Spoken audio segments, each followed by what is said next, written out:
Hey, Stephen, I will be texting board members.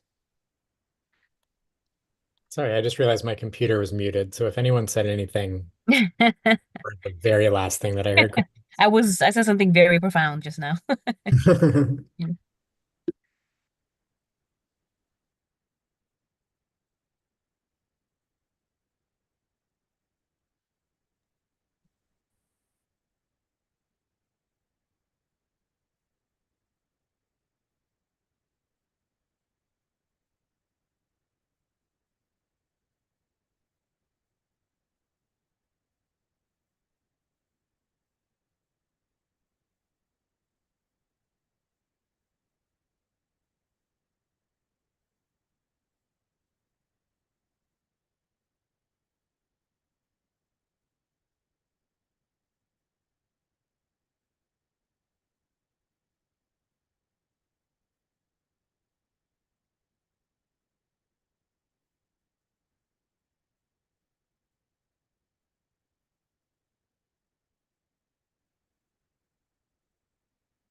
Okay, I'm waiting to hear back, but we do have Mr. Wilson and Board Chair Hockenhall on the call if you are good to go.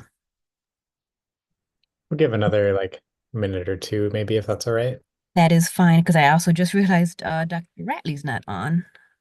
I don't see her. I'll text her. Thanks.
Are we still waiting on somebody, Miss Santiago, or should we get going?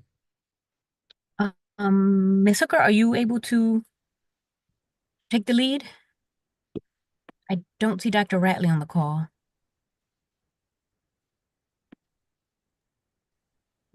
For me to start or not the Mr. yep, Tatum, and then you just follow the after agenda? he introduces. Yep, I had the first item on our agenda is with Mr. Cunningham. Is that right? Or were we going to start with Mr. Radley? With Miss that Radley? is. She was going to introduce him, but if she's not on, I guess Mr. Cunningham, you could just introduce yourself. Get there. I can introduce myself. Thank you. Okay. Good All All evening. right then. Okay. Yeah, we Mr. can Tatum. we can Okay. get started in the interest of time, I suppose, and if others join, then we can loop them in. And we're streaming, right, Christina? That is correct. Okay. Well, welcome everyone. Good evening. Today is the 7th of November, 2024.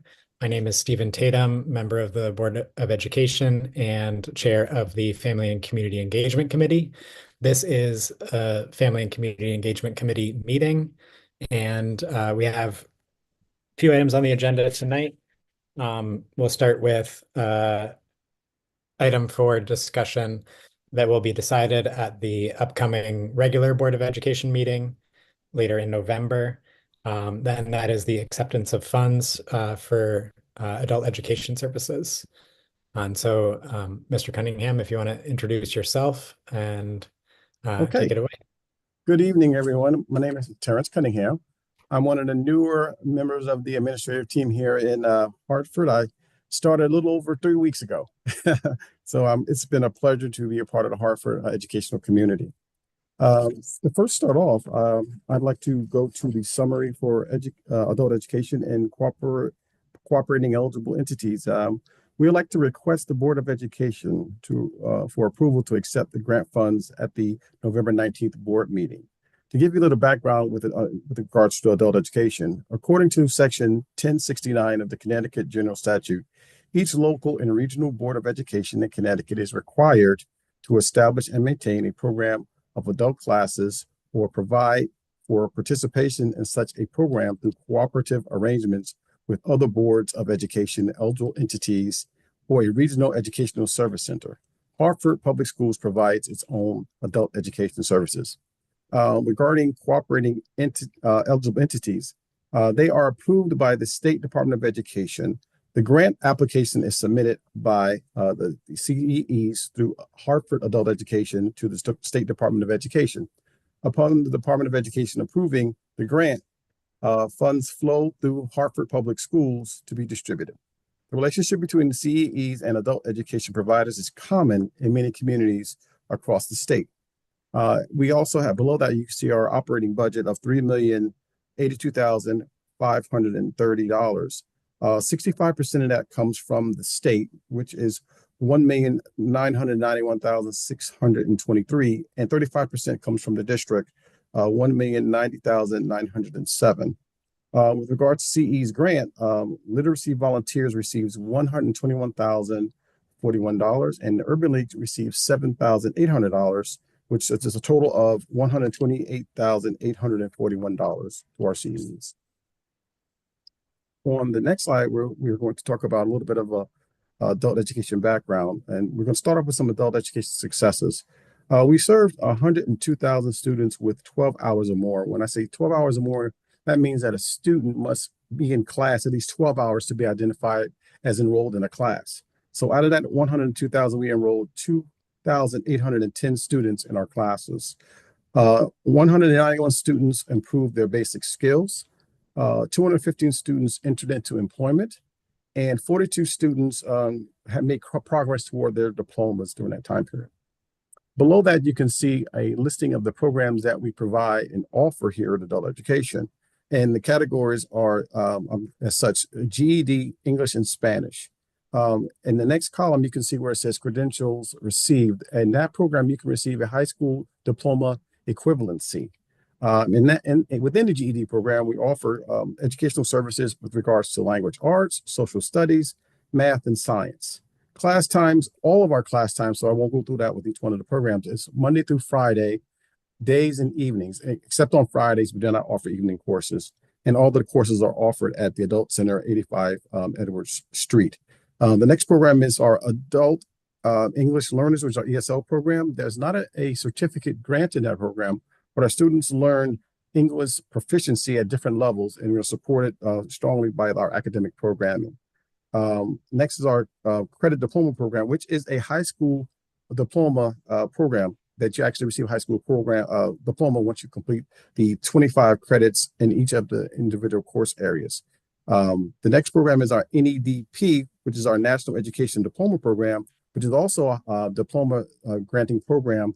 NEDP is designed for adults who have work and life experiences. They demonstrate competencies and 100% accuracy, meaning that they continuously work on different projects or assessments till they get 100% of the process of the assessment correct. And they have portfolios that are reviewed, and they earn a high school diploma once they complete the program. Our next program was our U.S. citizenship program, where actually individual students are put through rigorous academic programming in order for them to become citizens of the United States. They cover social studies and knowledge of American history and political structures of the United States. Next, we're going to talk about some program measures. Here at Adult Education, we want to monitor our students' CASAS gain scores. That CASAS is our assessment that we give students when they come to our program. We do it a pre and a post-test to measure the gains that they have during the course of the time they're with us. Our enrollment, our attendance and retention, and graduation numbers. We're going to monitor those things. Our goal is also to increase measurable skill gains for our GED students by 2% points from a 38% to 40%.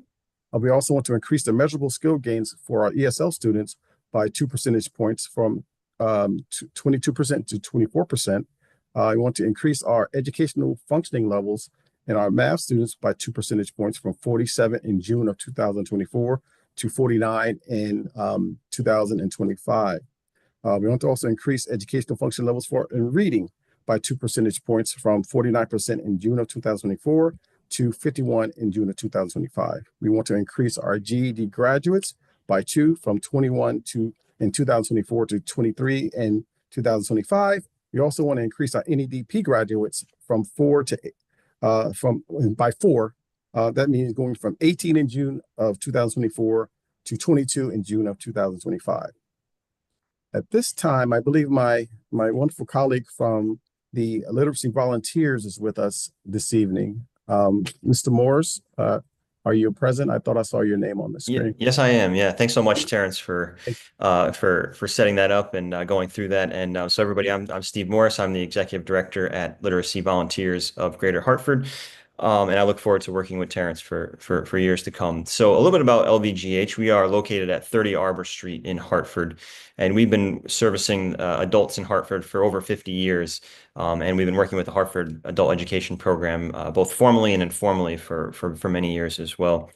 So as you can see on the screen there, our services complement and supplement what is done at Hartford Adult Ed. And so similar to what Hartford Adult Ed does, we offer adult basic education, as that's known as ABE, ESL classes. We do digital literacy, math. We also do citizenship and then career readiness training. Probably one of a great example of how we work together with Hartford Adult Ed is actually through our GED prep courses and our NEDP prep courses, the programs that Terrence just went through.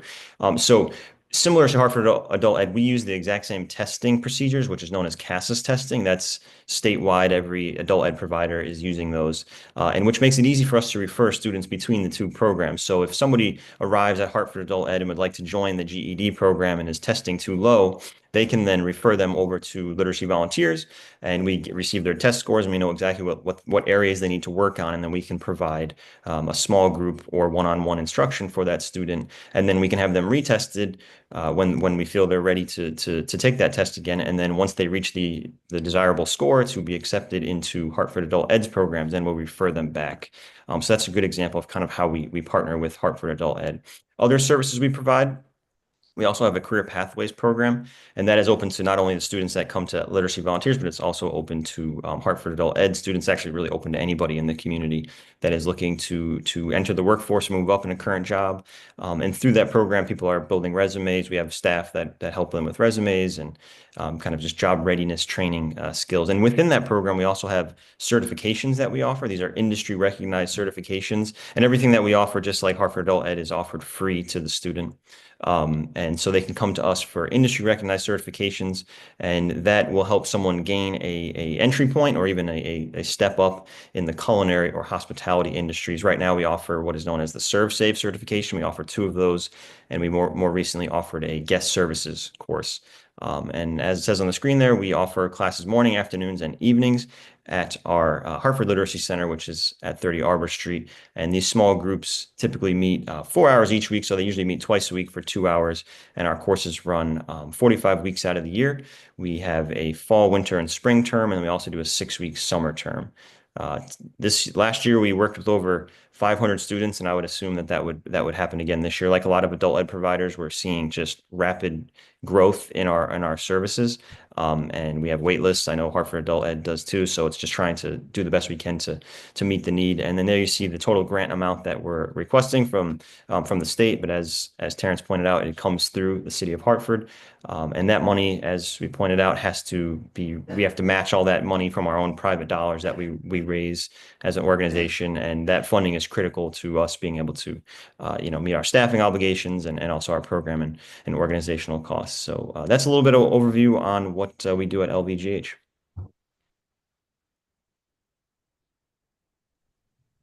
Thank you very much, Stephen. We really appreciate that. Okay, our colleagues from the Urban League, they're not here with us this evening, so I'm going to go over their information.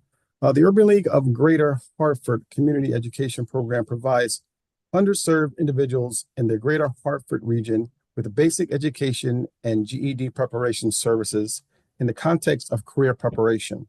The Adult Education Center in Hartford serves as the cooperating eligible entity.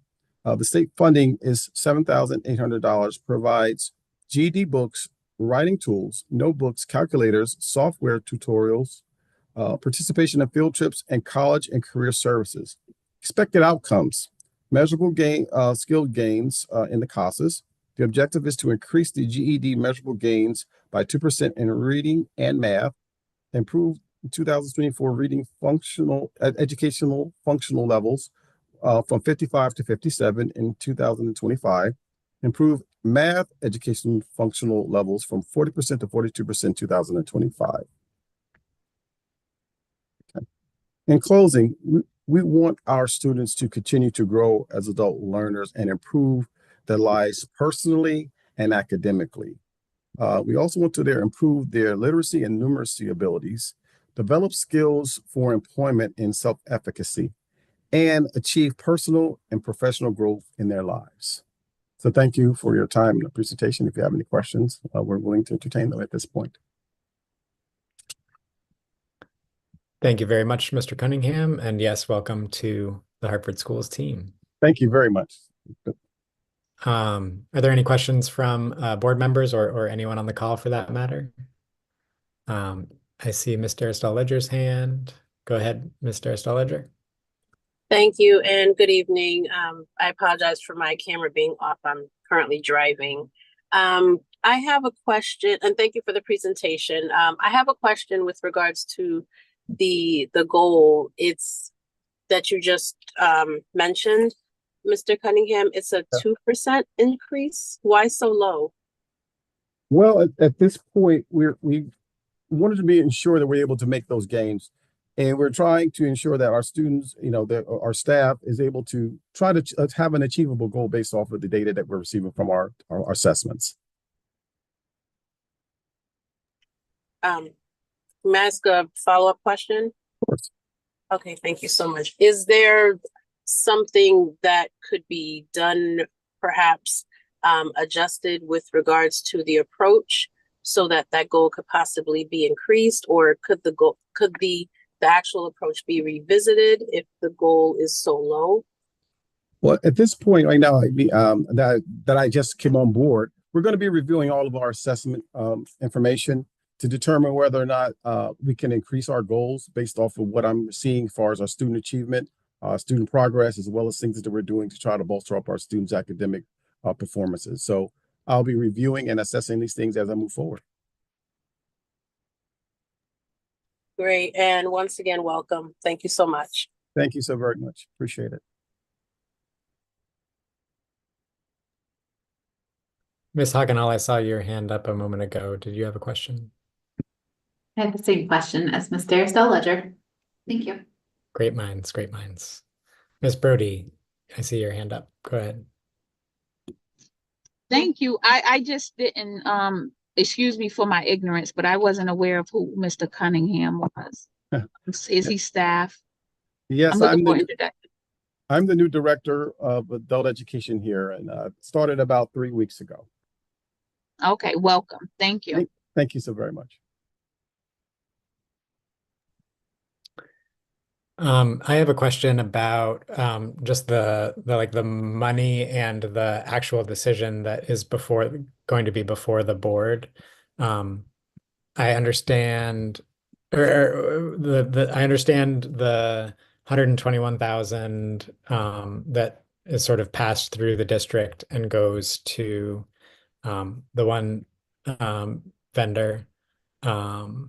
Sorry, I'm forgetting the name in this, the Literacy Volunteers of Greater Hartford. And I understand the 7,800 that goes to the Urban League. What I understand less is the like 3 million number broken down to 2 million from the state and about 1 million from the district. What funds are we voting on accepting? And how does that $3 million total amount relate to these other contracts with the other two? And I'll start there. Well, I believe we're voting on the CEE grants that are going to be distributed to the our CEE providers. That's my understanding. That's what this is. The vote's going to go towards this evening. And that CEE grant is it's embedded in the money. 128,000 number. Yeah, that's embedded in our $3 million total amount. And that total amount is the like total budget for adult education. That's our total budget for adult education. Yes, 3,082,530. Okay, and we are voting on accepting the funds and moving them to the agencies in the amount of 128,000 total. Yes. Okay. And that 128,000 is entirely made up of grants from the CE or the grant money from CEE. None of that money is coming from the like district amount general budget. Is that? I believe that's the case. Yes. Okay. Thank you for clarifying. Are there any other, sorry, Mr. Morris, I saw you unmuted there. Is that? Oh, I was just going to agree with Terrence that, yeah, that's how that works. Beautiful. Thank you. Thank you, Steve. All right. Any further questions? Ms. Darcel Ledger, did you have a second question, or is it just a matter of having your hand up? No, thank you so much. I just raised my hand again. I just have to, as an educator, as a lifelong Hartford resident, and as an individual very involved in the community, I would love to see how we could, support you in increasing that 2%, because that's I know that there are people in the community, there are organizations who and people who are willing to serve and volunteer and help increase this this percentage. But we want, in order for our young people to thrive, they need to be in environments and surrounded by individuals who are thriving as well. So, I would love to talk more and see how we can further support you. Thank you. We appreciate it. As we move forward, like I said, I've been here 3 weeks. I'm going to assess where we are academically and like I said, review data and see how we can move forward with hopefully increasing or even challenging ourselves to do more with regards to our percentages. but I would like time to try to assess that information so I can make a conscious decision academically with regards to how can we improve that. But I do thank you for your support. I truly appreciate that. You're very welcome. And yeah, we do support you. Well, I support you. Thank you. Great to hear. Yeah, that sentiment is shared. Just in general, I feel as a board member that a big part of my job is to support what the needs district staff have identified for improving Hartford schools. You're all doing the work every day and have the clearest sense of what we need to do. I implicitly trust your assessment of what we need, and part of the job is for us to figure out how we in our roles can do what we can do to achieve those mutual goals. We truly So thank you for lifting that up, Mr. Arstow-Ledger, and yes, thanks for your commitment. Okay. Thank you for pulling back up the agenda. I believe that concludes our discussion of the acceptance of funds for adult education. So thank you to the partners who joined. Mr. Morris, thank you very much for sharing the information with us. Mr. Cunningham, thanks for your presentation. We look forward for any further discussion that's needed at the board meeting later on in November. November 17th, is that correct? I believe it's the 19th. 19th. Okay. Thank you all. We really appreciate this. Thank you. Next up on the agenda is an update on the Office of Enrollment and School Choice. I believe for this, we are going to hear from Chief Sherry Davis-Googe. Is that correct? Yes, I am here. Good evening, all. And thank you for running the slides, Mrs. Wheeler.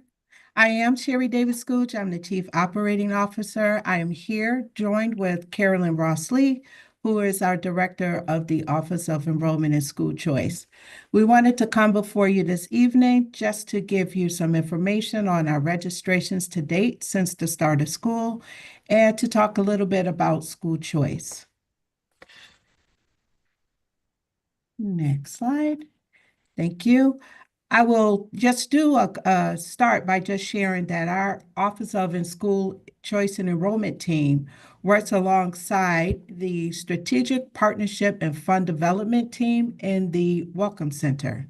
In short, our team supports all the things enrollment and school choice, registration, school assignment, and serves as the parent information center for families related to learning more about our schools. As Ms. Hooker has shared in the past, both teams work in a Welcome Center. That team specifically works to connect our families to services as noted above on the screen. And we also both work collaboratively to ensure that our families and student needs are met. Here at Central Office, the example I like to give is when a family comes in and need support regarding a safety transfer, there is the touch point with the school to understand perhaps what that need is. And then there's the collaboration with the Office of Enrollment and School Choice to make sure we're all working together to do what's best for the student and parent. So just wanted to put that on the table that we are a collaborative office and we're all sitting in the Welcome Center. I'm going to turn it over to Director Ross-Lee to go ahead and talk about our registration numbers starting in the summer up until September. Director Ross-Lee. Thank you, Sherry. Good evening. As she said, I'm Ross-Lee, Carolyn Ross-Lee. And as you look at the chart, you can see from our numbers that summer is a very busy time for us. In August, being our busiest month, we have served over 800 families. And this speaks to families getting ready to begin the school year. And we do that so that they can be on time and our schools can be ready to receive them. As Chief Davis-Googe just mentioned, we work very collaboratively with the SFDP, and I have to get used to saying that.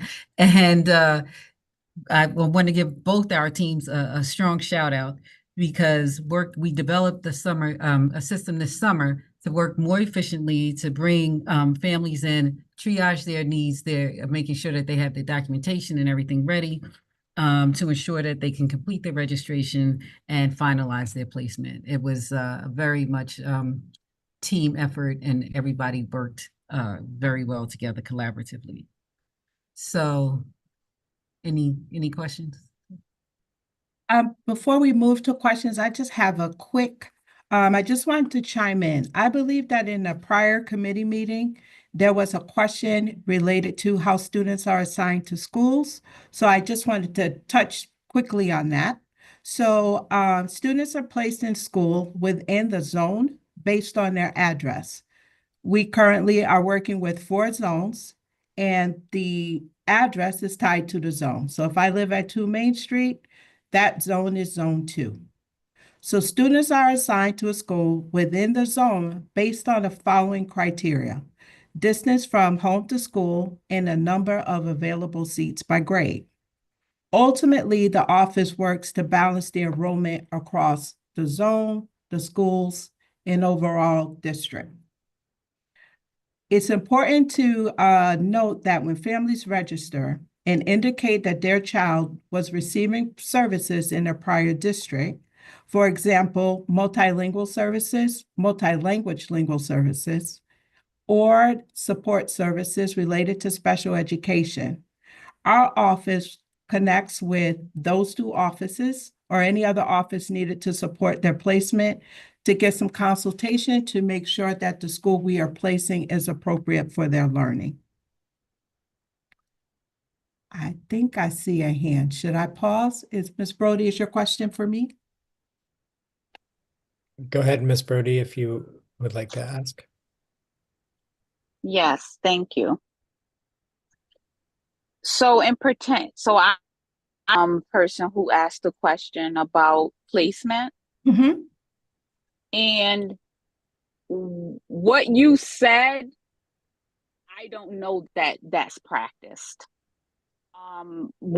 So that's why I have like offline requested additional information pertaining to placement, because I know families who may live a street over from a school and they're sent to Weaver. So the community voice is saying that Weaver High School is a dumping ground. So I'm just trying to understand how we place kids.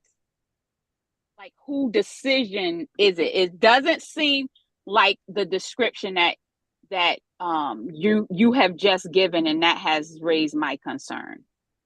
Thank you for raising it. I am certainly available and ready to talk through any case you would like to discuss. Honestly, so we have in the Weaver zone, so there is Weaver serves zone 1 and 2. Let me get Weaver serves zone 1 and 2. Zone 3 is Hartford High, and zone 4 is Buckley. So we know that during the school choice season, if a family applied the previous year, perhaps they were able to get a placement into the school through the choice process. So certainly, if you believe or someone shares that concern around, just like where I guess I would say operating school choice during the school year, I would love an example, because truly that office works really hard regarding making sure that we are placing according to zone, unless there's an exception that may come out of the type of services the family needs or for some other specific reason. It's never outside of that we would place a student at a school. Okay, because I know they have a very high special needs population, but it's not because of, I believe they are iGoals, not that program. So part of the information that I requested was to try to separate that out. But I was thinking I knew, our process when someone visits the Welcome Center and wants a placement at a school, and even how we place them through our own choice system. But it definitely is some raised concerns with the population of children and the tiers of these children and the challenges that the school faces. But it may be that does comprehensive high school have that challenge?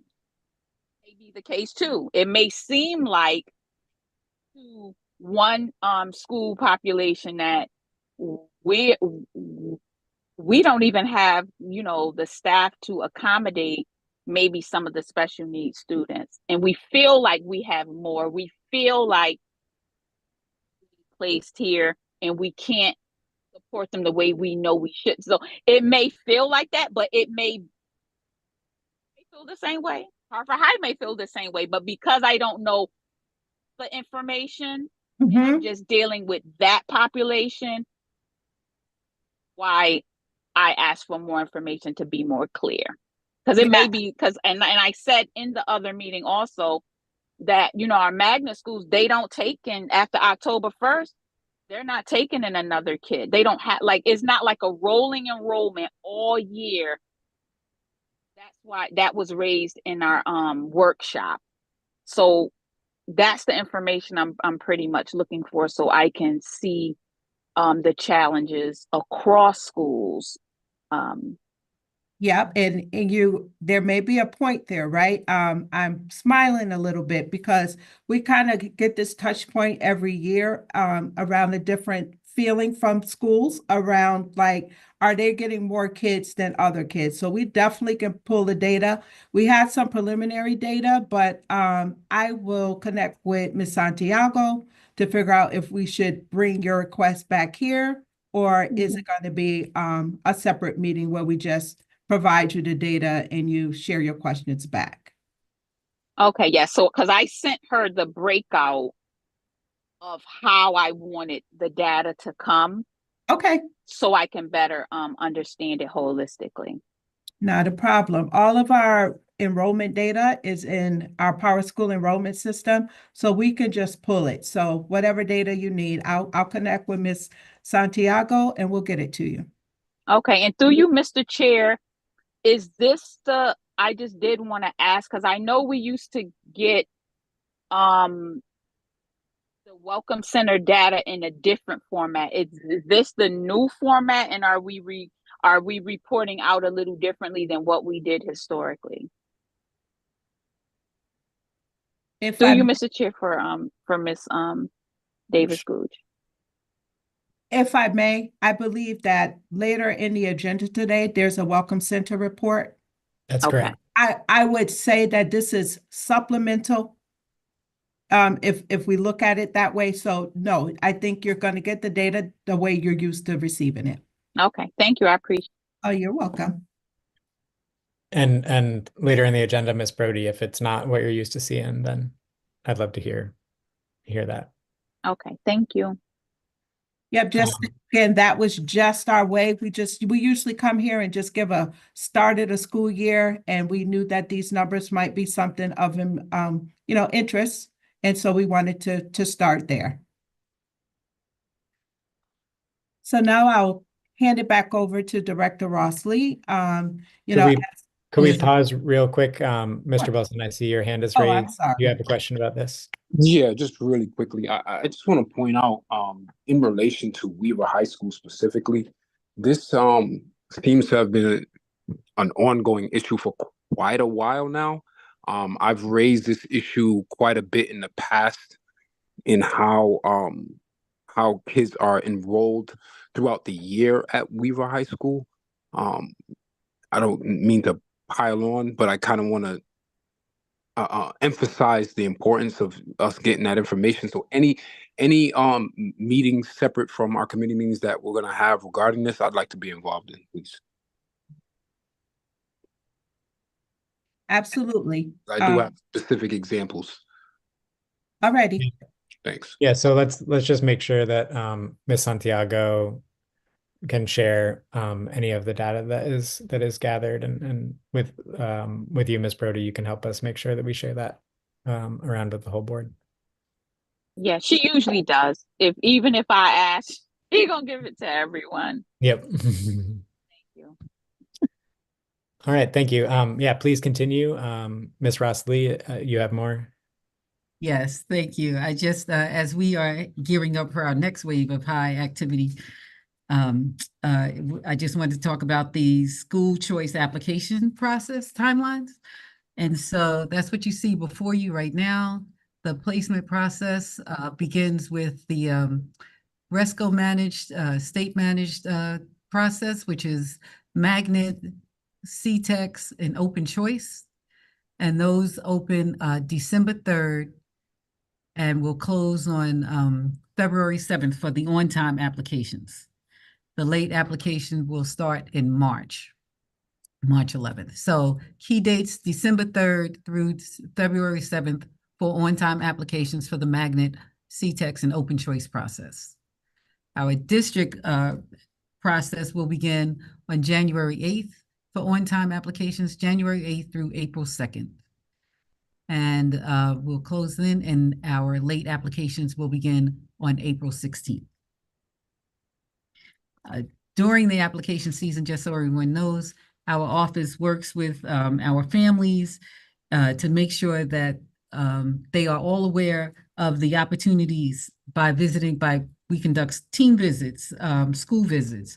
We participate in affairs. We do outreach in conjunction with the guidance counselors, principals, and families and students, just so everybody can understand the application process and submit their applications in a timely fashion for both the RESCO process and our district choice process. Any questions? Okay. Any questions about the school choice process or timelines? All right, seeing none, go ahead. Okay, and we're just gonna wrap up. Lastly, we wanted to share our preliminary thinking on this year's marketing plan. Currently, we are close to finalizing the plan for the upcoming school year, meaning that we're finalizing a plan to support enrollment for school year 25-26. We are doing this based on last year's results and objectives. Our aim, which we will come back and talk more about next month, our aim was to increase the number of applications, choice applications, by 6% to support overall district enrollment. We netted a 2% increase. We are diving into the root causes and determining which ones we can address and program for. This upcoming school year, we will mostly manage the marketing and recruiting efforts in-house with some support from outside vendors. Our materials have been well received and can be repurposed to meet our needs over the next season. In addition, we will continue to partner with our communications department. They had a great partnership with CT Public. We have great video footage that can support our media efforts. We will also leverage our partnership with the Regional School Choice Office. We just finished a round of photo shoots and we'll have access to a great portfolio of pictures.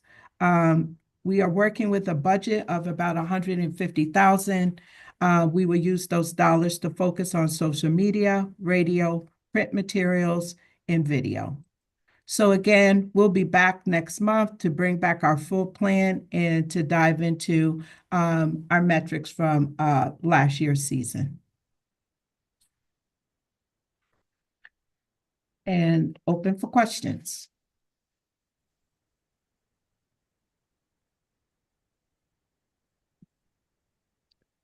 All right, seeing no questions, we thank you very much for that information and look forward to hearing more about the marketing campaigns in the coming meetings. Thank you so much. Thank you. Right.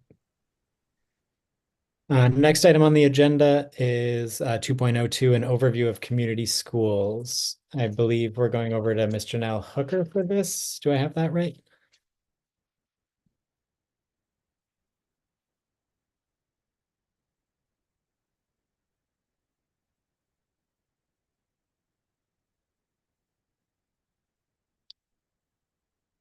Is someone prepared to present on the updates about the community schools?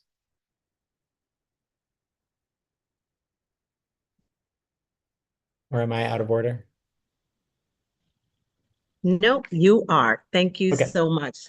We're facilitating, I want to apologize to everyone, we're facilitating a family learning session here at Capital Community College, which is where I'm at right now. And we were having some internet issues right at the time that you were introducing me to Oh, come no. and present. So I was trying to set up, but we're good. Good evening, everyone. My name is Janelle Hooker, and I am the acting executive director for the Office of Strategic Partnership and Fund Development. And for our meeting today, I'm going to be providing an update presentation about the work that our office is doing around our community schools work. Next slide.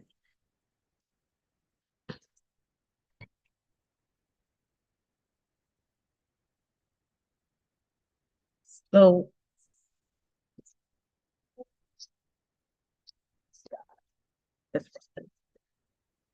in line with the work that the district is doing around our strategic partnership and the strategies for student success around equitable access to high quality learning experiences, as well as student connectedness to school. As an office, the work that we're doing is really focusing on the enabling systemic practice of whole community engagement in order to support this bucket of work, as well as the strategy for sustainability. Next slide, please. So I would like to remind us or bring us back into what the work as whole community engagement looks like for us at the district. In my previous presentation, I shared with you all that at Hartford Public Schools, all of our schools are considered community schools, and we do use from the community schools model, we have our schools listed or serviced by different levels based on the areas of needs.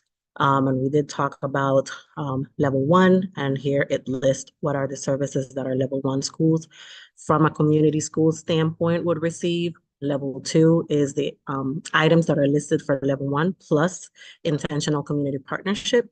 Level 3 are the items listed as level 1, level 2 plus expanded learning opportunities.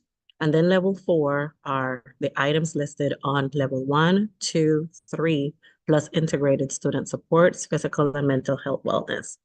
For the purpose of my presentation today and the slide deck that you are receiving, Hannah, if you stay back, or Christina, if you stay back on that slide, I do have embedded in the presentation for you to review at your leisure, where it says all Hartford Public Schools are community schools, hyperlink information of how our schools are listed based on these different levels that I just presented.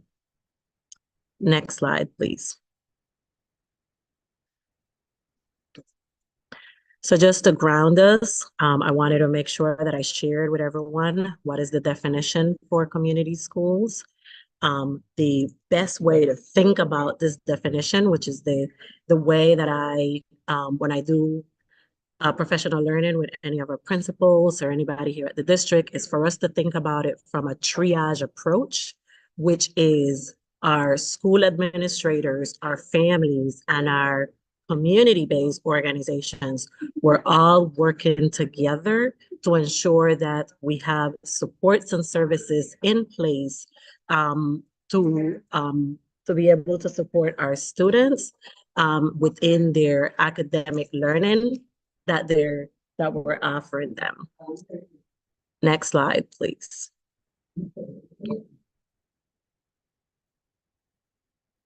So based on the presentation that we have today and on our strategic efforts as part of the work that the district is doing, I wanted to ground the work around how does our office support the objective of high quality teaching and learning, as presented in our previous meeting.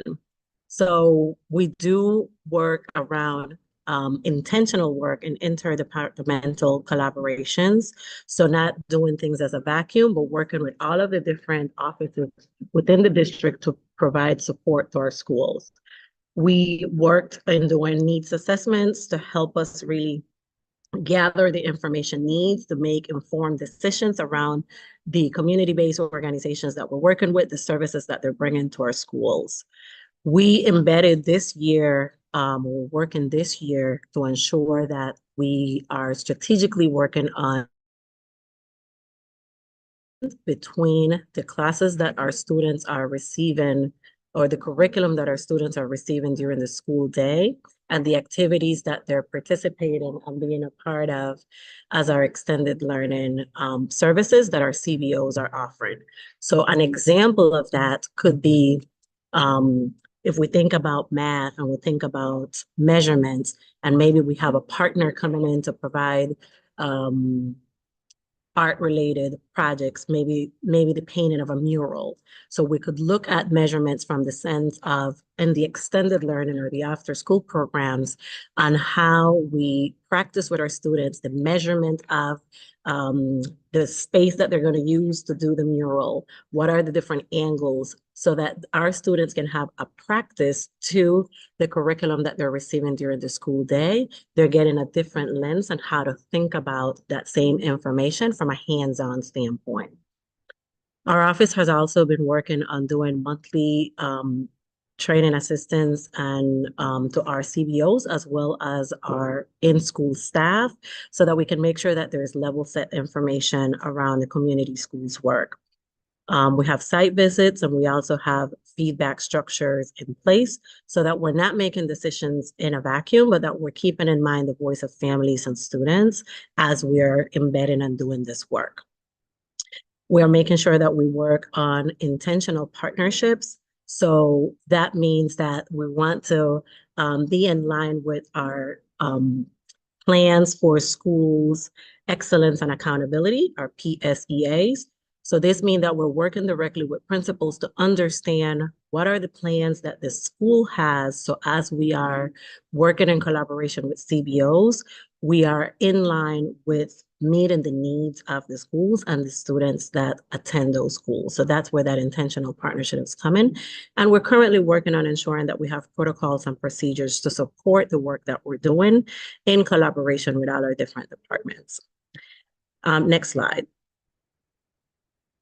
For the bucket of work around student connectedness to school, our office is ensuring that we continue to have our interdepartmental collaborations, that we are making sure that our school-based teams, so our FCSSPs, are also providing work that are in line with the Plan for School Excellence and Accountability, the PSEA, and also in line with our Plan for District Excellence and Accountability, that we are all working together towards meeting this goal.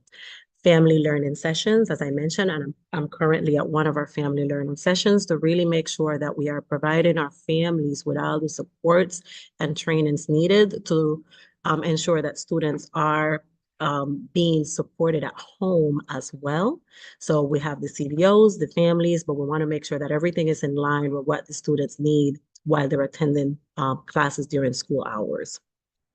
Decision-making platforms, you will receive a little more information later in the agenda. We're going to be talking about our SGC work, and you will get a report and updates on that. And then again, the feedback structure. So on our next slide, thank you for going to the next slide. Here is where I wanted to provide what have we done so far. So our office for this school year, in an effort to support both of the buckets of work that I just mentioned, we have worked strategically to ensure that every one of our schools have at least one partner with an established MOU or contract to be able to provide the services that we're working with principals as wraparound or extended learning opportunities for our students. In terms of the needs assessment, we did have the month of October as a needs assessment month. We actually did do this as a pilot with 8 schools. We utilize the schools that are in the that are a part of the North Hartford Ascend pipeline, as so the north end of our city, and then we also have 3 schools that are a part of our full service community schools on the south end of our city, to be able to have a need assessment conducted with a variety of stakeholders to gather information so we could look at trends and patterns that inform what are the areas of gaps and where more support is needed. We are also, as I mentioned, in the 2 buckets of work in terms of our monthly support for partners and in-school staff. We have also been able to provide not only an onboarding opportunity to ensure that all of our partners understand what are the expectations from the district, what are the areas that we're looking to ensure that they're working side by side with us along this year for our school. But we also put systems in place around monthly trainings for partners so that we can continue to ensure and provide that support. We also have one-on-one office hours embedded and scheduled for partners that need more of that training, coaching around data tracking and data collection, so that we are able to have checks and balances and see the work that they're doing, the students that they're impacting, the dosage and type of services that our students are receiving, so that we can then also look to see how our students are doing from the beginning of the school until the end of the school as they participate in these extended learning opportunities. I mentioned to you about the structures of feedback that we have in place. So we have surveys for both families and students that are participating in our learning sessions, so that we can also ensure that we are doing and putting forth our best work to support them in the areas that they need information, the areas that they need more development, or any gaps that we have not really been paying attention to. We wanted to get that directly from them, and for our continuous improvement and areas of development for us as a team and a district to be able to support them. And as I mentioned, we continue to do our protocols and procedures. We're trying to make sure that everything is aligned with the strategic goals that we have as a district and what each one of our schools are needing. So how can we ensure that we're working intentional in that way? I did embed in the different headers visuals and information that you're able to see at your leisure around information on what does the MOU, what does each one of the schools look like so far as of today's presentation, and what partners they have, what are the information that we have preliminary on the needs assessment, because we ended that on October 31st and we're still diving in, but you're able to see what we have so far. What are the monthly supports that we have in place? What those are structures of feedback look like? You're able to look at those as well at your leisure.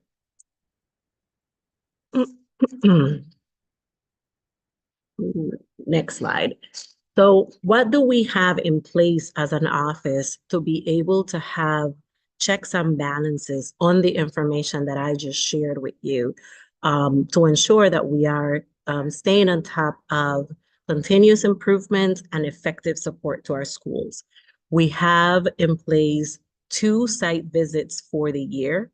And these site visits are set up for us to be able to have a conversation not only with our community-based organizations, but we're having conversations with our school administrators, community-based organizations, and our family and community support service providers, or FCSSPs, in one meeting to ensure that our planning and the way that we are implementing services is really meeting the need of the school, what the CBOs can bring to the table, and how our FCSSP are also supporting the work, so that we can make sure that this community schools approach is really supporting our students and families. So we had our first site visit where we were able to visit all 39 schools utilizing the model that I just shared in the month of October as well. And we'll have a second site visit in the month of March as a way of following up on what we saw in October in terms of planning, what the data is telling us, and then come back in March with that information to be able to continue to have informed conversations with school administrators, FCSSPs, and our CBOs. What we preliminary saw in terms of areas that I would like to highlight, and then areas that we see as an office that we need to continue to do improvement on, is the slide that you're looking at right now. So what we saw as areas of improvement that we want to highlight is that there is intentional work happening around shared leadership, meaning we did see in 27 of our schools, 27 from the 39 schools, effective collaboration happening between our school administrators, the CBOs, and our FCSSP in terms of planning around the services that they have and can bring to our schools to provide the support that administrators are seeing and needing. We did see that there is a true collaboration or partnerships around integration of supports based on the needs that our administrators are raising and noticing that schools are needing around 22 or so of the schools that we visited. And we did see in the plan for school excellence and accountability alignments between the family plans that our FCSSPs are putting in place with what the schools are looking in terms of engagement, and how our CBOs and the services that they're offering to our families are working collaboratively to really provide that support. Areas that we identify as an office that we want to pay attention and really look at continuous improvement as we continue this type of work is because of the different changes in staff, right? Changes in school administrators, movement of individuals that used to be in the district or not in the district, making sure that everybody continues to know and understand the community schools model and how the triage approach can really support the work that we're doing with students. So that's something that we need to continue to do intentionally as part of the work that we're doing as a team. We did realize and notice that there is a need for mental health support in terms of offerings or services in some of our schools based on the needs that our students that are there are we're noticing are coming up. So it's something that we definitely know to have intentional conversations with additional community-based organizations to bring to the schools that we identify that need this particular service to support the work that they're doing. And we definitely know that with the decrease in funding, having conversations between school administrators and the CBOs to talk about how we can utilize or maximize their resources, the CBO resources, with the areas of needs of gaps that we have at our schools right now is an area of added value that we want to make sure that we continue to raise and have strategic conversations with our principals and CBOs as we continue the work that we're doing. And this will conclude the presentation that I have in terms of our update on the work that we're doing around the community schools model within all of our schools. Thank you for sharing that information about the community schools work. Are there any questions from board members?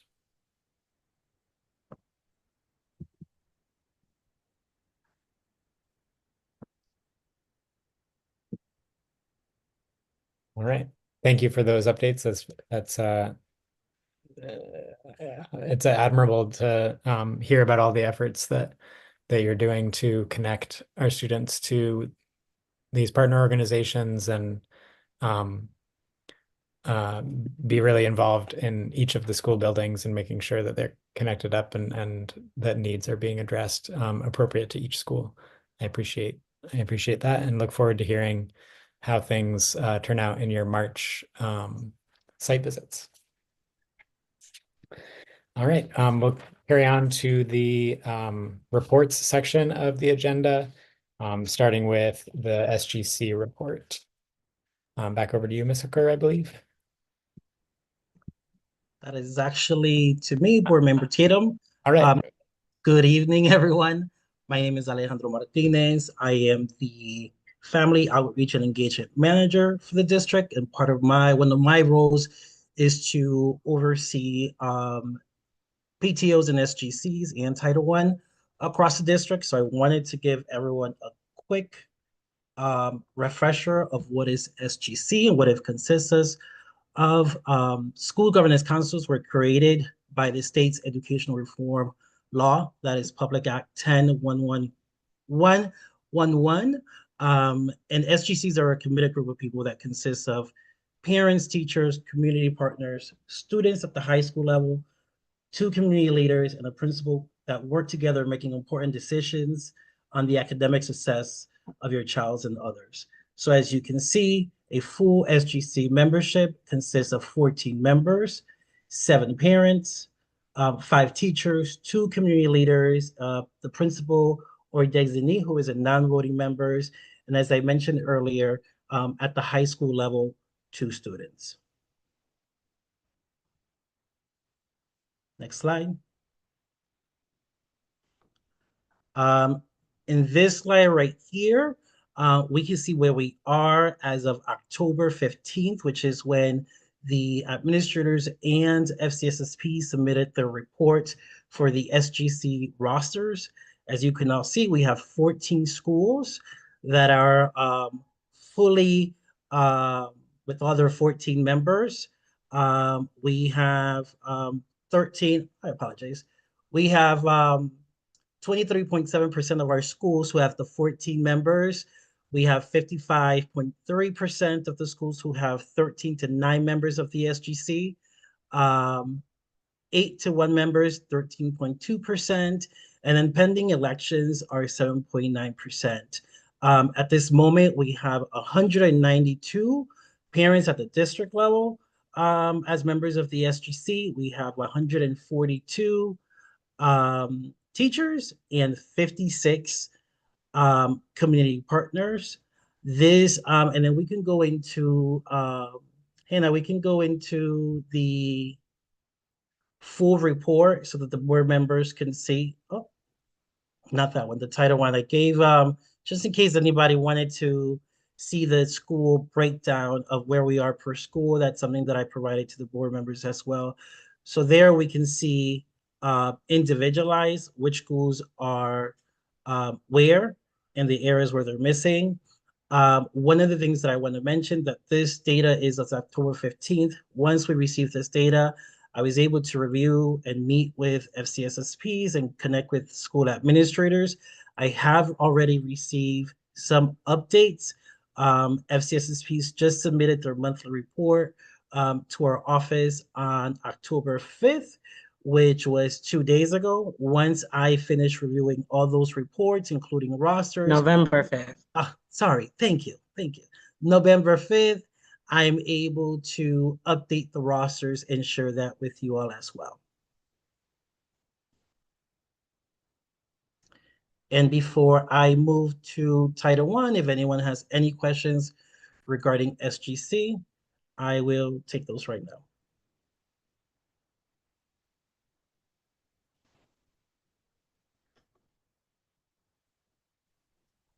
Ms. Brody.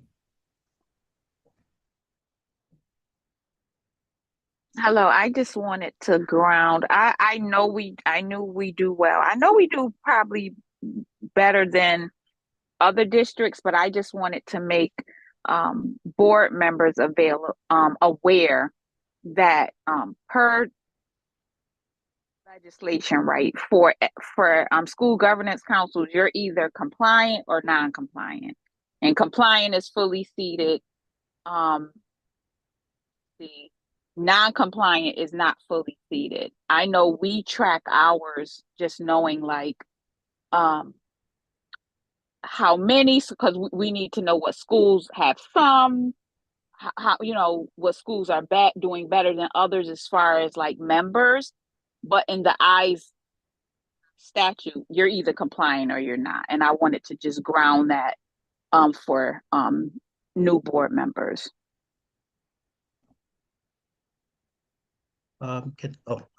Sorry. Can I answer? Can I share my findings with the board members? Please.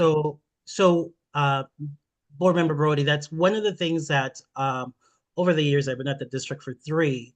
But when I took on the position on July 1st, one of the things that I wanted to do, I wanted to verify our policy with the state policy as well, because what I found was through my findings, there was no clear definition. So one of the things that I did, and I've been in communication with Judy Carson from the state level, right? And we're supposed to be receiving as a district something in writing that gives this information that I'll be sharing with the board members as well once I received it, is that one of the things that they shared is that we can continue to move forward with our SGC meetings at the school site. We don't have to be fully, the members don't have to be fully the 14 members in order to continue to move forward, as long as the school and the district are able to prove that each individual schools are continuing the outreach to the parents, teachers, and community members. So I wanted to share that's something that we're currently working with the state, and particularly Ms. Judy Carson. Do you, Mr. Chair? Go ahead. So in this committee, we've gone back and forth with this for years. And I'm excited that we will continue, and we just don't have meetings because we don't have a fully seated SGC, that we work with what we have, and we make efforts, of course, to recruit. I know it's a hard thing every year. I get the invitations, please apply. Like, the schools are not lacking asking. I get the challenge, but have to be careful because we actually had to pull back. We had created it or some sort, and we were operating based on a booklet, and we weren't operating based on statute. But we did make that correction live in a meeting years ago, because we were creating process and all of these things, but we have to remember, we go back like to the statute. I'm encouraged that clarity is coming, and I'm glad that we are moving forward with still having our meetings, still recruiting our parents, but we're not losing sight of the fact why a school governance council exists, to have this collaboration amongst the administrator, the parents, the teachers, and even, in some of our higher schools, the student.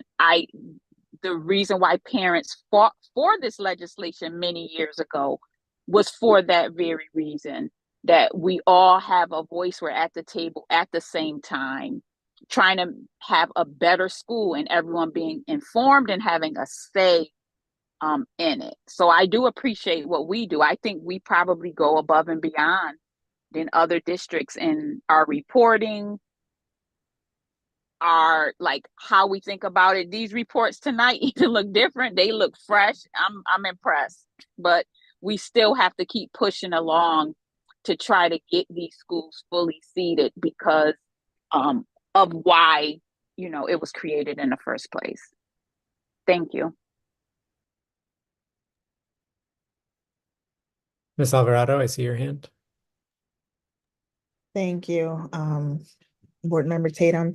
Board Member Brody, I've been hearing you and your passion about SGCs for the past couple of years, and I truly appreciate that. So just wanted to share also that part of the partnership work that we are doing, our partners are requested, right, to support the efforts in bringing parents in, right? Because as we've mentioned before, maybe I have a relationship with some parents, right? But maybe you as a partner have a different relationship with a different set of parents, right?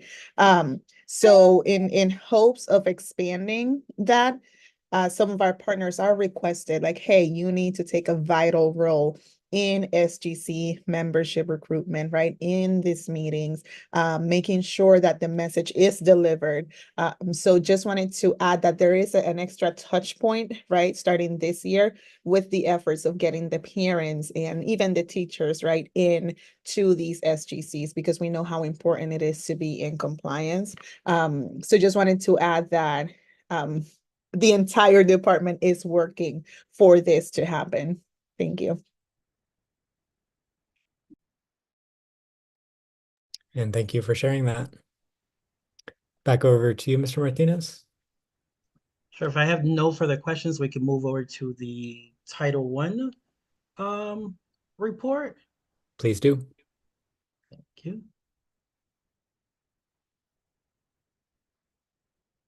You can go to the next slide. So the definitions and examples of Title I and what we've done so far.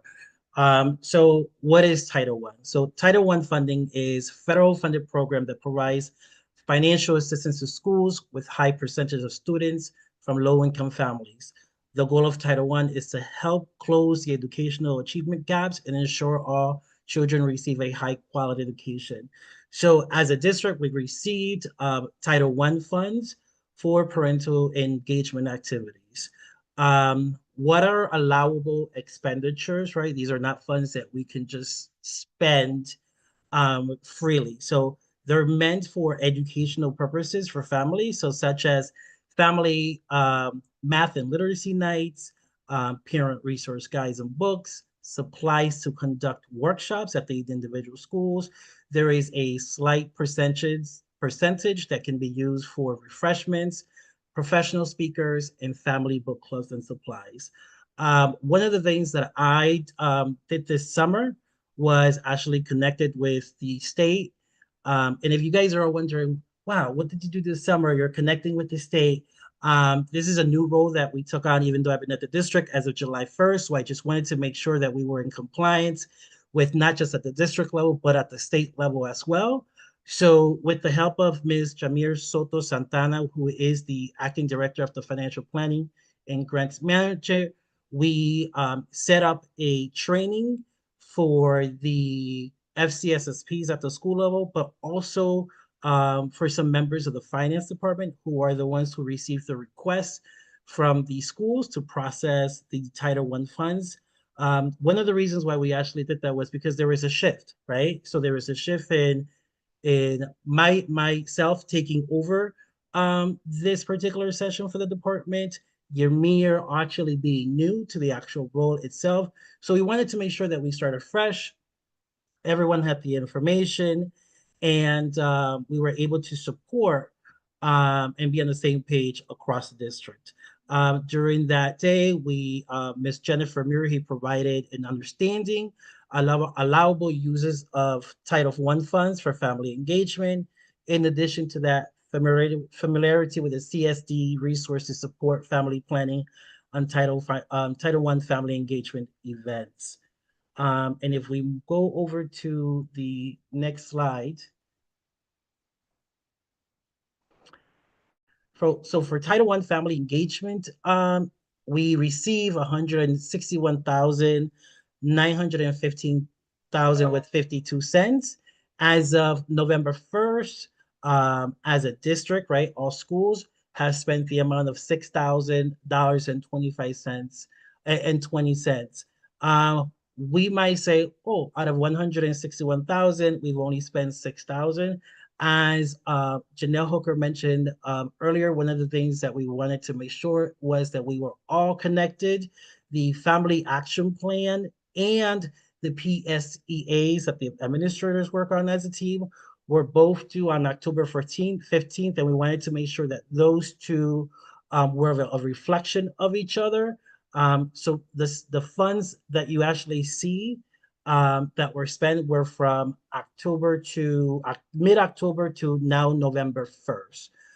So in the future, I will be monitoring our Title I funds, meeting consistently with the FCSSPs and school administrations to see where we are on a monthly basis, and if they need any assistance from not only myself, but also from Jamir from the finance department.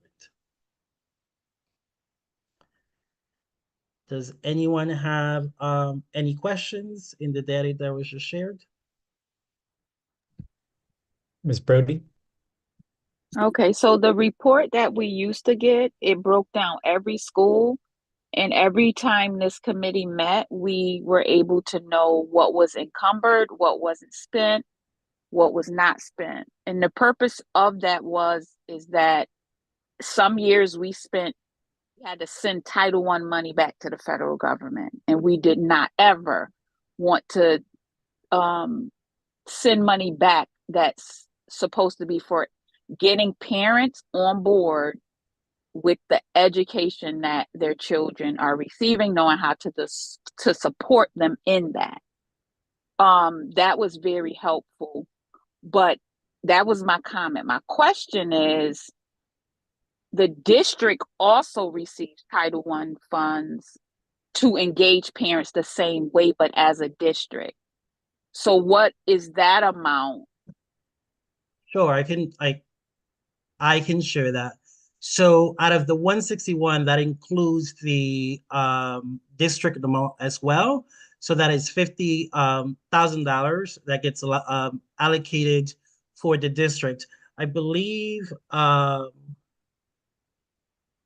Board Member Brody, I think the report, I sent it over to Christina, which gives you the breakdown per school, and it actually gives you the breakdown of the district itself. You're actually able to look at the school, what amount was allocated, if there were any revisions to those amount as of October 1st, if there any anything that was encumbered or spent, and the percentage on that on the right-hand side. So the report will still be the same. You get it. The way that I presented was slightly different than what you usually get, but the report, you will still be getting those on a monthly basis from my end. Okay, Mr. Chair, I had a question on it was previous slide, and it mentioned like the meeting that was held, and it was the administration, the school, some of the folks at the school, and then some of the folks at the district. Also, we want to remember, and I don't know if things have changed, but I don't think so, that a school is not supposed to plan for and spend money without the parent in the mix of it. They're the ones to say this, they're a part of the planning. You don't do it for them, like you do it with them. Many moons ago, the district had a Title I committee, and they would have everyone, you could come, because it would usually be the SSP, it would be a parent that would work together in the school. I guess the principal would approve it to say, these are the things we want to do for families. You know, this is how we want to spend this money. I hope parents are at the center of that still, again, because it's done with them, not for them or to them. Yeah, and I don't think it's supposed to be planned. They're not supposed to be outside of this process. But when we brought parents together and the district folks together to talk about planning, it was a share out of, at our school, we brought in the science center. We learned about, and they did a fun activity, and just to get parents excited about education. So he did list, yes, some of the things that it could be spent on and those sort of things. But at the end of the day, we're trying to get parent buy-in, because the purpose of the funds is to get them on board, which we so desperately need. But very nice presentation. Yeah, if either of you would like to respond to that, go ahead. Sure. Janelle, you and I. No, you can go. I just wanted to make sure that you can go. Sure. So Board Member Brody, I apologize for not being clear on that. So nothing has changed. That is still part of the plan.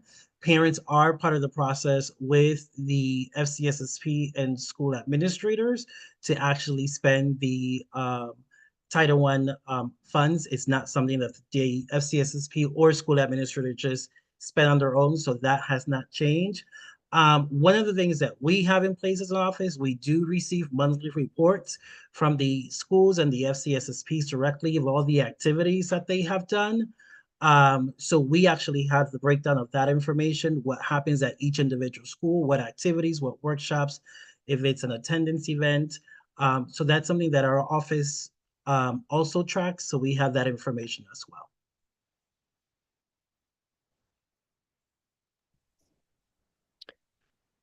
I just have a quick clarifying question. When we're talking about Title I money here, this is Title I money that is specifically designated for family engagement. Is that correct? And could you describe the split? Like, what is the district portion and what is the other portion? Ms. Brody was alluding to like some money being the district amount and some being some other section. Could you just clarify that for me? Sure. 100. So going back to the grid, so 50,000 out of the 161 are allocated for the district, right? And when I say district, I mean our department. So particularly my role is to have family learning sessions, family activities across the district, not just at the school level. So that's where the $50,000 come into play. Okay, perfect. Thank you. And just to add to what he just said, that's the reason why I'm here at Capitol, and he is like, we're trying to make sure that we didn't cancel or missing anything, but that we are as an office still fulfilling the role of things that we do for families as part of the work. And we appreciate you doing double duty tonight. All right, any other questions related to the Title I spending? Ms. Brody, I also very much appreciate you calling us to the history of the information here, this committee. It's very helpful for us new board members, so thank you very much. My pleasure. All right, final item on the agenda tonight, I believe, is the Welcome Center report. Yes, and I will be the person presenting on our Welcome Center report. And as Ms. Sherry Davis Gooch mentioned in her presentation, one level set, and she already said it, so this is just me doing something real quick. The Welcome Center and the Office of Enrollment and School Choice share the same space and work collaboratively in the work that we do as a one-stop shop for families at the district. The Welcome Center will focus a little more on connections to services around. I mean, under the Welcome Center, you'll find the McKinney-Vento Act and support that we have for displaced families, as well as supports around either uniforms, as well as any type of working papers. So anything that is around social services to ensure that our families have everything that they need to assist their enrollment and academic success within schools. And then the Office of Enrollment and School Choice will do the work that Ms. Sherry Davis Gooch and Ms. Carolyn presented earlier today around the registration of school assignments, the selection of processes for the district magnet and open choice work that is happening. Next slide.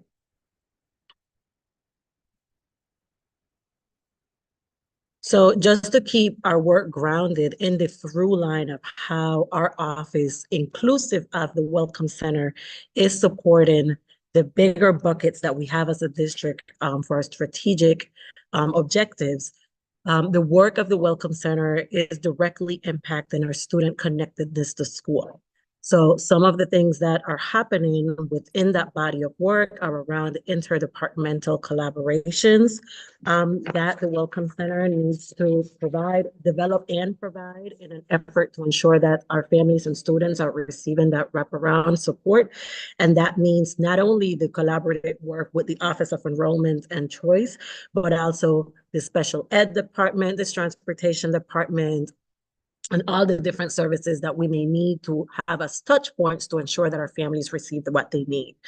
We continue to work collaboratively with our school-based team, which are our family and community support service providers, or FCSSPs, to ensure that the FCSSPs know exactly where they can refer families for any additional support. That could be uniforms, that could be coats now that the weather is changing. That could be referrals to connection to services. So we work collaboratively with them in that way, as well as any other areas of the district.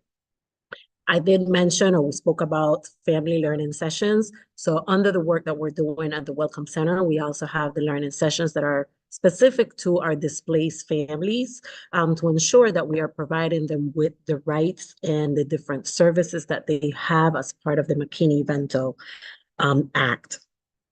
We continue to have our feedback structure, and we want to ensure that we have two-way communications around our intentional strategies with our EDSLs, or our, I should probably just say, executive directors of school leadership, when it comes to receiving any requests, receiving any complaints, or receiving any concerns from families around interactions or experiences that the students are having at the school levels, to ensure that we are not having any disruption on their interaction in school, and we're able to really collaborate and ensure that they receive the services and the supports that they need at our schools with our principals. Next slide.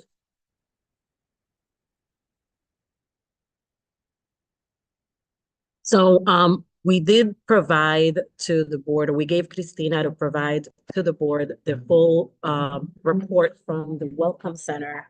So one of the things that I wanted to mention to us tonight is that the Welcome Center is tracking, as I mentioned a few minutes ago, complaints, concerns, and requests that come in from families around the experiences or the services that they're receiving at each one of our schools, which is the composition in some form of the report that you receive.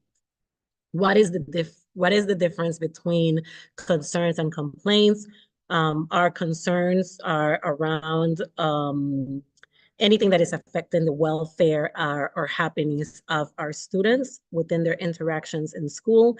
And then our complaints are around grievance or problems or difficulties that our families are experiencing or having with principals at our school. And I'm gonna pause Board Member Tatum, because I do see that Board Member Brody has her hands up. So I'm not sure if you want me to continue or. Board Member Brody, go ahead. No, I just had a clarifying question. If in this committee, like, in the future, will it be like, will we see the complaints?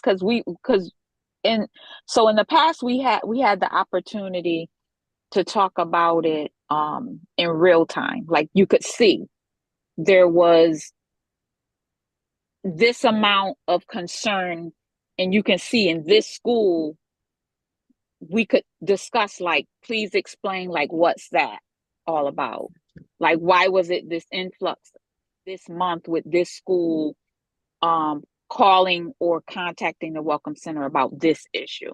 So I'm just trying to, like, get the expectation for going forward. Okay. Noted. One of the things that, and that is something that we can do. We had sent a report for you all to see, and I know if Christina can pull it up, if you wanted us to do the presentation that way, we can shift it to that way. No. Please, no. That's okay. Not, Mr. Chair, through you. That's not my request. I'm just saying this is a great introduction for new board members to just get saying, okay, yes, this is this thing. And now if they understand it, to say we can start about talking about trends, because it does show. Some months it's no trends, but when it's like, why did all of these people safety concern at X school this month? Like, it seems like a lot of parents, so we could better understand, because this is our eyes into understanding what the parents is experiencing and coming to express a complaint or a concern about, because we kind of don't get that. And this is where we get that discussion of understanding if they're reaching out, then it's something because they actually came to engage you. Or if the things our family need, right? Oh, uniform requests, like, okay, that's happening now. Or stuff around Christmas. We just have trends as a district, and it would help. It does help board members kind of understand, like, why are parents reaching out at a particular time. Absolutely.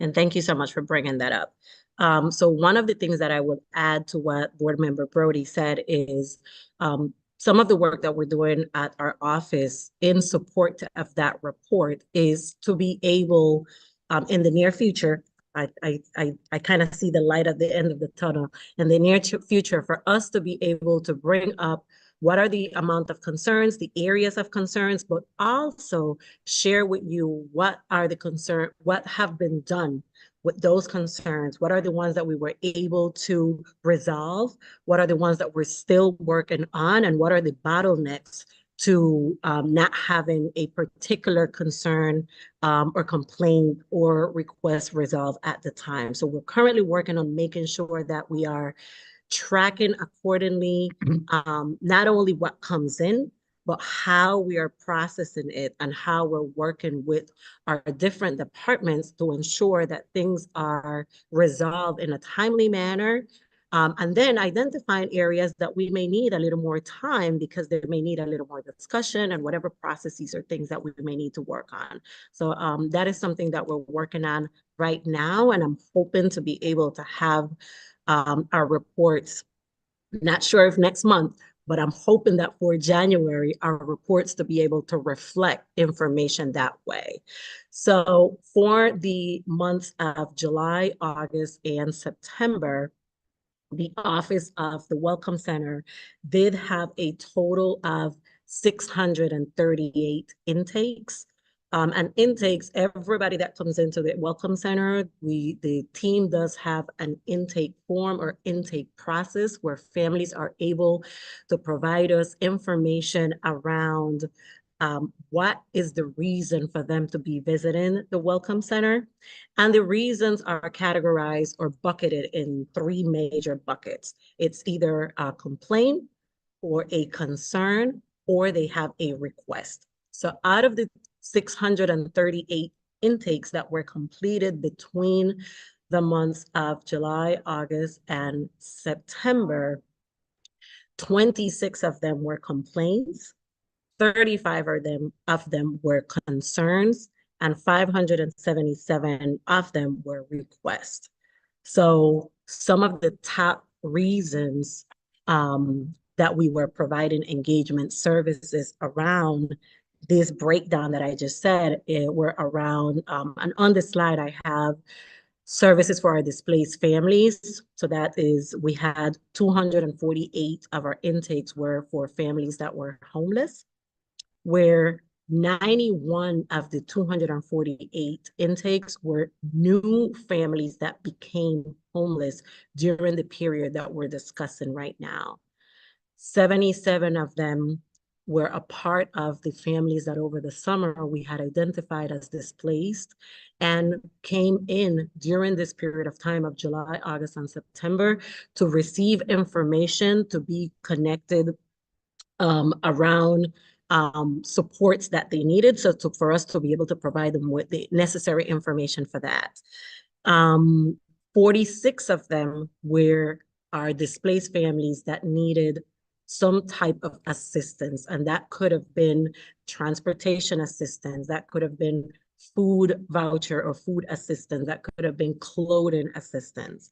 And then we had 34 of the 248 intakes that were specific to well-being calls that our office was able to process around the category of displaced family support.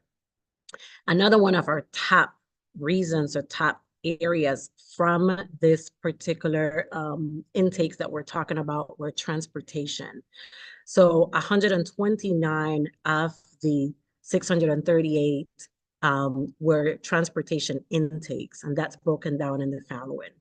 86 of them were for families that were requesting support with transportation. 37 of them were families that were looking for information on what does that look like? Where is it that we signed up? Where do we get that information? How do we know where the buses are going to pick up our children? So just providing information. 3 of them were complaints based on how the service was provided or things that they experienced during this period of time. And then 3 of them were concerns that our office also received between the period of time. And then the other top area of the intakes or top reason of the intakes that we conducted were collaboration between our office conducting an intake and then be able to transfer the intake over to our Office of Choice and Enrollment, because the 37 of them were for enrollment. 37 of the intakes were around enrollment services need. And the breakdown of that was 30 of them were families looking for information around the enrollment and or choice options or services that we have to offer. 4 of them were requests around enrollment services. 2 of them were looking for assistance and what that looked like and what are the services that they would be able to access if this is something that they make a decision that they would need. And then 1 of them was a complaint related to the process of enrollment. Other areas of the intakes, right? Because I said that the total intakes were 638. Other reasons were hygiene kits intakes. We had a total of 25 intakes for individuals looking for assistance around hygiene or hygiene items. We had 24 of our intakes were around clothing assistance, families looking for that particular assistance. We had 23 of our intakes around families needing assistance with bus passes for them to be able to get that particular support. And then that gives you kind of an idea of the different reasons that those intakes could be a part of. In this slide, you also are able to see the schools pertaining to the services that we provided. So the top 3 schools that we had a part of the intake, so the families that came in were from the elementary standpoint, the top 3 were for MD Fox, Sanchez, and Moylan. So families from those schools are a part of this 638 intakes that I'm saying and have the breakdown that I just mentioned. From our middle school perspective, the top 3 schools were McDonough, Burr, and MLK. And from the high school perspective, it was Weaver, Hartford High, and Buckley. Other schools that we receive intakes for were also West Middle, Belize, Moylan from the elementary standpoint. We had Milner from our middle school, and then Classical Pathways from our high school standpoint.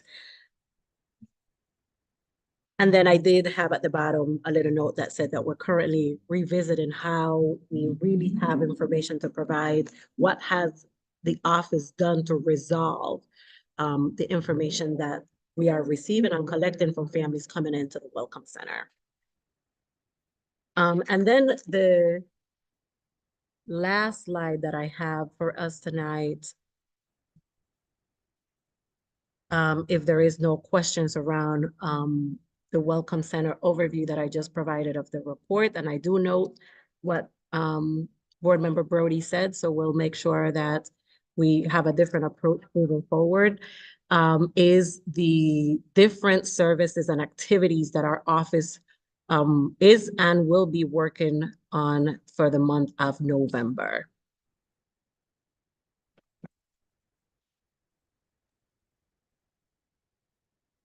And then I'm open for any type of questions that board members may have.